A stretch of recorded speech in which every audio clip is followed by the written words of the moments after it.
I was on the run. I don't want to say why, because I don't want to incriminate myself. Though if anyone from the authorities does read this, I could most likely enter a plea of mental disorder. No sane person would surely claim to have experienced what I did. I had been sleeping rough down by the docks, which was not as bad as it sounds. I had found a sheltered place, a covered lockup bay for bicycles that no one seemed to use.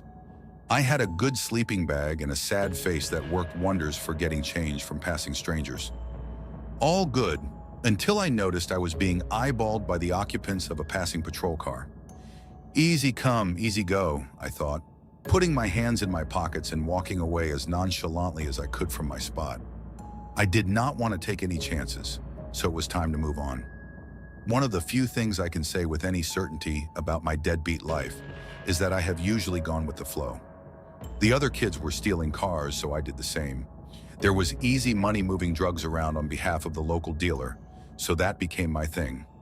When matters escalated, when the thing I don't want to talk about happened, I was part of a crew. Bad people that I fell in with, going with the flow. I rounded a corner and a cruise ship came into view. It looked like it had seen better days, I thought. Then noticed there was a walkway from the side of the docks attached to the ship, and no one in sight. The flow took me up the walkway and onto the ship. Everywhere I looked, I saw cracked paint and stains and cobweb after cobweb. Faded bunting hung limply from railings and water pooled in gaps in the decking. I could not see anyone paying to take a cruise on this ship. For my part, I've never felt guilty about taking a free ride in my life, and the only destination I cared about was away from here. I had still seen no crew, but did not want to push my luck, so I hunted around for the nearest place to hide. A loose cover over a lifeboat later, and I was snuggled up in the dark. And just in time, as I could hear shouting, boots clattering. The flurry of noise passed. I chanced to look out from the lifeboat and saw a dozen or so wooden crates being manhandled up the walkway. I was starting to think this was a cargo vessel rather than a cruise liner. Maybe once, 20 or more years ago, it had welcomed on board passengers for voyages of pampered luxury. Surely not now, though. Then I heard new voices, men talking animatedly and sounding like they were heading my way. I ducked back under cover and waited. Soon after, I felt the ship rattle beneath me, felt as much as heard it creaking and groaning, and then with a whirring lurch, it started moving. I started to relax. I had left one lot of troubles behind, and the future was unwritten. It was not long, though, before my bladder ruined my sense of calm. I was bursting but did not want to go in the lifeboat, as I had no idea how long I would need to hide out there. So, real cautious, real slow, I emerged onto the deck. I seemed to be alone. Relieved, I relieved myself. The deck on this part of the ship was empty apart from my lifeboat in a row of sun loungers. It had turned into a hot day, and I would have loved to have settled into one, but dared not risk it. My business finished, I climbed back under the covers and got as comfortable as I could. At some point, I fell asleep. After stretching my aching limbs in the confined space of my new home, and yawning, I lifted the cover a little to see if the coast was clear so I could head out and try and find something to eat and drink. It was fine, and I was soon back on deck, still alone, the only passenger, it seemed to me.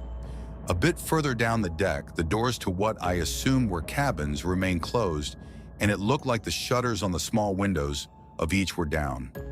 My theory that this was now a cargo ship rather than a passenger vessel appeared more and more likely. This was reinforced when, an hour or so later, we approached a new harbor. I had no idea where we were, but the dock we pulled into was even more run down than the ship. Crouching low and glancing constantly around, I watched as more boxes were loaded. These boxes seemed to rattle and were dotted with what I thought could be air holes. Livestock containers, I assumed. Some poor beast being transported under conditions which must have been illegal. I decided to go in search of food and something to wash it down with, while I hoped the crew were fully occupied loading their new cargo. I got lucky, finding an unlocked storeroom with tins of corned meat and, wonders of wonders, a crate of beer. I took less than I wanted, as I did not want to make it too obvious there was a thief on board, and scurried back to the lifeboat. Filling my belly with salty, rubbery meat washed down with warm beer, it started to feel like a home from home, until the cries began. At first I thought it was just the ship creaking, its old metal and wood protesting, but soon it became terribly clear they were the cries of living creatures. The livestock it must have been. They almost sounded human. It was horrible. I wiped my face, feeling suddenly hot. Whether it was the hideous sounds or the warm beer and cold meat, my stomach lurched. I hurried back out onto the deck and leaned over the side of the ship where I was violently sick. I stood there gasping and shivering. Night was falling, and I watched the last of the light slip away, thankful that the only sounds I could hear now were the ship and the water lapping at its hull. And then a click. I turned, saw it was one of the cabin doors opening. I swore to myself. There was no time to get back into the lifeboat, so I ducked under its prow and made myself as small as possible. A man emerged from the cabin. He wore a long black coat and moved with a slow, easy grace. He walked with a silver-handled cane, though for show rather than any need of it, I believed. Under the light of the stars and a quarter moon, his skin appeared pale. His head was shaven, with the intermingling lines of a tattoo reaching up one side of his face. The sight of him made me shiver, and I tried to retreat further back under the lifeboat. As he began to promenade along the deck, more cabin doors opened and more figures stepped out. There were about a dozen that I could see. Each was draped in black. Their pale countenances were expressionless. Some appeared to be male, some female. All their heads were shaved. A variety of intricate facial tattoos seemed to be the only distinguishing marks. Not a word was said between them as they took in the night air. I watched entranced and unsettled in equal measure. There was something otherworldly about the passengers, something which set my nerves on edge. I would have fled if I could, but as it was, I had no choice but to cower in my hiding place and hope that none of them would spot me, even though their stroll along the decks was now taking them right past me. A new figure appeared. He was dressed in a white uniform and carried a tray holding narrow, ornate glasses filled to the brim with a dark liquid. A companion followed in his wake. Together they began to move among the passengers, offering drinks which were eagerly taken. For all their strange appearance, the passengers had up to that point shown a degree of finesse that seemed to be cast aside as they greedily swallowed down their drinks in one, then proceeded to lick the glasses with long, slim tongues that flickered out of lips stained dark red with the liquid. The passenger closest to me smiled, a tight, controlled movement. I felt sick when I saw his teeth, saw sharp, bestial tips. I closed my eyes. Like a child hiding from something that should have remained within its imagination, I could not see anymore without losing control.